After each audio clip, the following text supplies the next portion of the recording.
I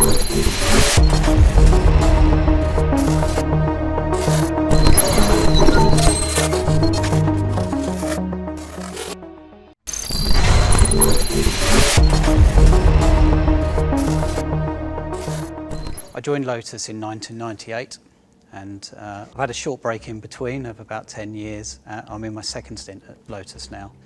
Lotus needs to achieve an alchemy first. We've done some things very, very well over the years, but we haven't been able to turn that into a sustainable business. What we need to do is find a blend of what we know and do well that will lead to broader appeal amongst a global audience, that will lead to more volume and profit, which in turn leads to commercial success that is our virtuous circle. Excellent products, which equals broader appeal and higher volumes, which equals profit, which equals investment, which then equals excellent products. So as we go forward, what can you expect from Lotus? And to answer the question more specifically, in the future, Lotus is performance, Lotus is intelligent technology, and Lotus is sustainability. Well, Lotus is performance. We, through lightweight, ride and handling, and then efficient, high output engines, we get the performance in the vehicles that we want. Performance for the consumer is all about being for the drivers, and that's not just the people that are going on the track, that's for all of the drivers of our cars. So we make sure that we're focused on the driver, be it simplistic controls, performance, or the ride and handling that they'd like to get from the vehicle. So technology at Lotus is something that we know we need to develop, and we will be adding more and more technology to each new product as it comes out in the future. Technology is seen as a luxury, and for us, performance is not just about the core dynamics of the car, but it's also about bringing up the interior, making the right offering to the customers for what they want. So Lotus in the future is going to be looking at intelligent technology. So we want the cars to understand the owners, be it through AI or machine learning. The opportunities there are great, but we'll be developing them with every new model. You'll see new levels of technology in the cars. So the government is talking about global Britain, and we want to be part of that. We think we can be leaders in that as well at Lotus. We like to think of ourselves as global tech Britain. So the offerings of technology on the vehicles and the developments that we're doing are also available to our customers through Lotus Engineering. So as a group, we can develop new technologies and grow together. The investment in Lotus has been large, and we're talking about billions, we're not talking about hundreds of millions. And that investment in product to give us the technology, the architectures, but also the facilities that we need for the growth we have planned is why we've had to invest that much. So the investment plans are in place, the product plans in place, and we have the budgets in place for growing the technology, growing the new products. Obviously we need to get to a point where we're self-sustaining, so as we can grow our revenues, volumes and sales, that will just lead to more products coming from Lotus. Lotus has a global technology strategy, and the reason it's global is that we want to make sure we've got the efficiencies of working with Geely and our sister companies as well. So the technology roadmap that we have in place is defined by legislation, but it's also about customer demands, and the challenge is always how quickly we can get new technology onto new vehicles. Our technology roadmap is very strong and sets us on an exciting course for the future. We have an acronym that we use that defines what we're going to do, which is ECIP, which is electrify, amplify, simplify, intensify and personify. So electrify defines where we're going with our strategy in the future, as has been defined by Evija. We will be a fully electric vehicle company in the late 2020s. Before then we have one last hurrah with Type 131 with a combustion engine, but all of our technology roadmap is leading us towards an electric future. Amplify for us is to really turn up the technology in the products. Each new product that comes along in the future will include more technology, and as you see with the new products coming through, the technology will just be amplified that much more, so it becomes part of our DNA. Technology will be simplified. If it's not simple, it's not a Lotus. But the technology will be there for the driver and to enhance the ownership experience. Technology will be there as an aid to the driver, and it will always be simple because we don't want to overcomplicate our Lotus.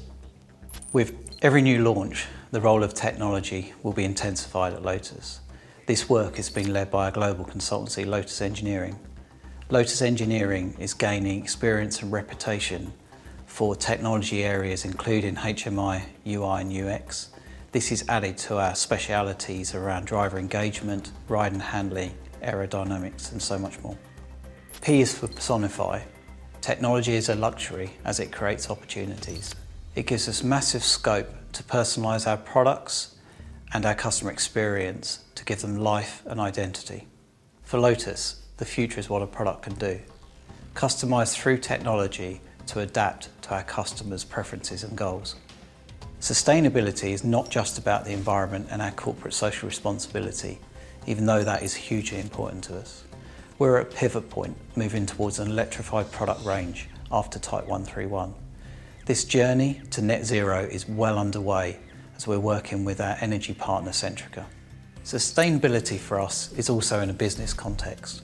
Lotus, in its 73-year history, has produced over 100,000 cars. 75% of those are still in existence, so we have a sustainable product. Sustainability as a business has been a little bit more difficult to achieve.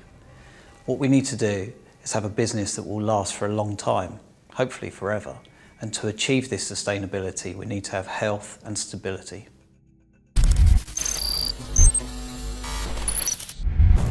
In the 2020s, the Lotus business has health, stability and sustainability that will allow us to achieve our three key priorities as part of the Vision 80 strategy.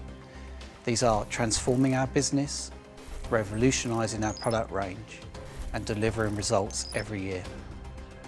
We are delivering these three key pillars based on a robust strategy, a hugely talented team, a multifaceted brand which includes Lotus Engineering, and with very strong backing from our shareholders Etika and Geely. Let's take a look in a little bit more detail how we are achieving this. As you can see, we're rapidly expanding beyond our spiritual home, Hethel in Norfolk. This is the home of our legendary racetrack, of sports cars, and will remain the soul of the brand. This is what the Vision 80 journey is about. There are four key epochs that are highlighted here. 2018, where the journey began on Lotus's 70th birthday. This brought a new air of optimism and confidence across the whole business. We increased our volumes, we increased the headcount with the backing of our shareholders, and then we broke through the operational break-even barrier in 2019. 2021, where we are today, it's the end of one era, but the beginning of a new one. The new design language, as heralded on Evija, is percolating throughout the brand. You will see this on the new sports car that we launch in the summer. 2025, a whole new lineup of cars from Lotus.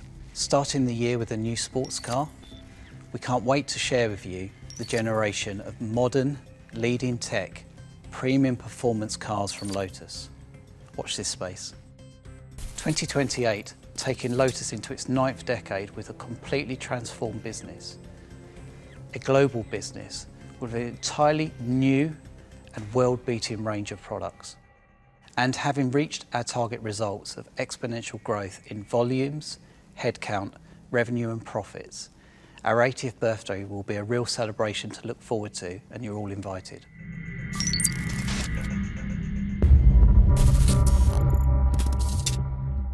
Now let's take a look at Lotus's new map of the world. Hethel, the home and soul of the brand, our advanced performance centre and base of the Lotus executive team. Wellesbourne, home of the Lotus Advanced Technology Centre and Lotus Engineering. Gothenburg, the global centre of Geely design, led by Peter Horbury. Frankfurt, the European centre of Geely technology, GATD, led by Max Shui. China, the home of Geely and the world's leading market in vehicle electrification. USA, the largest sports car market in the world with 2 strategic hubs for Lotus, including Detroit and LA. This car, has been designed without any constraints, for time, for budgets. and we've pushed the boundaries on having absolutely the technically best partners on the planet, and we've pushed them even further than what they do. So we've got technology in this car, which is, you'd only see in Formula 1 in the moment, and that's not something you can buy and apply. The best way to describe it is the 50-yard feel. So every Lotus, when you get into it, you drive it for the first 50 yards and you immediately feel connected to it. You feel part of the car. It responds exactly how you want it to. And that's the real key and the real selling point from a Lotus point of view. Evija is an amazing experience to drive. It's obviously all Lotus cars are brilliant, but Evija just takes it up to the next level. We're on target to exceed what we've quoted before, so we should be up and over 2,000 horsepower. We're currently working really hard ourselves and with our supply partners to maximise the performance envelope of the car, and that's both from a power and a torque. We're confident we're going to exceed our torque capacity. And the weight and the performance of the car, we're far in excess of where we thought it would be, particularly around our track here.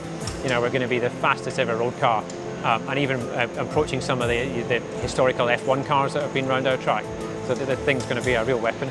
The Evija to drive is phenomenal. That is Formula 1 accelerations in a closed cockpit, so it's like a little Group C racer, but with the torque and the instant delivery of all of the power, all of the torque, and using the very latest toolbox of electronic aids, that you start to believe that you can defy physics. You look at a corner, we have some corners on the circuit here, and you approach them well north of 130, 140 miles per hour and just send it straight through it. But also the complexes where it's 80, 90 miles per hour, you get to the apex of the curve, and normally the combustion engine, there's a slight delay or it's just rear wheel drive, but the Evija actually just fires you out like a catapult. You just feel the drive from all four wheels and it just sends you up the road. And then you get the confidence with the aerodynamics and the brakes that you're just waiting to hit the brakes and go around the next corner. So it just puts you into a new level of driving. There's no car in the world that has this technology. This is a real tour de force, from the world's most power-dense battery, the world's most power-dense e-axle package. And that's part and parcel of making a real Lotus a performance car, a lightweight car. But differing from previous cars, we've designed the cockpit and the environment to be much more immersive for the driver. So all the connectivity, it's all intuitively laid out. We've got haptic controls, which we haven't had before in a Lotus car. And we've got a full cloud connected server, so we know the off-board telemetry of the car pretty much live anywhere in the world. That helps us support the customer. The customer can also see the telemetry of the car in the app and then use items like what3 words to help pinpoint the location if they have an issue. Lotus is built on the pillars of dynamics, powertrain and lightweight. And Evija just takes all of those to the absolute extreme to be the most Lotus vehicle that we've ever produced. Our sports car architecture is elemental to the existence of Lotus and contains our famed DNA from our sports car history. We do this through a mid-mounted engine and a lightweight aluminium structure. It's completely evolved to give Lotus its first new car for 2021, an all-new sports car codenamed Type 131. As well as the car being all new, we have a dedicated all-new production facility, and today we're building our first prototype vehicles as they come off the line. Let's take a look.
Type 131 bridges our past and our future, and today we're really excited that we can announce the name of the car.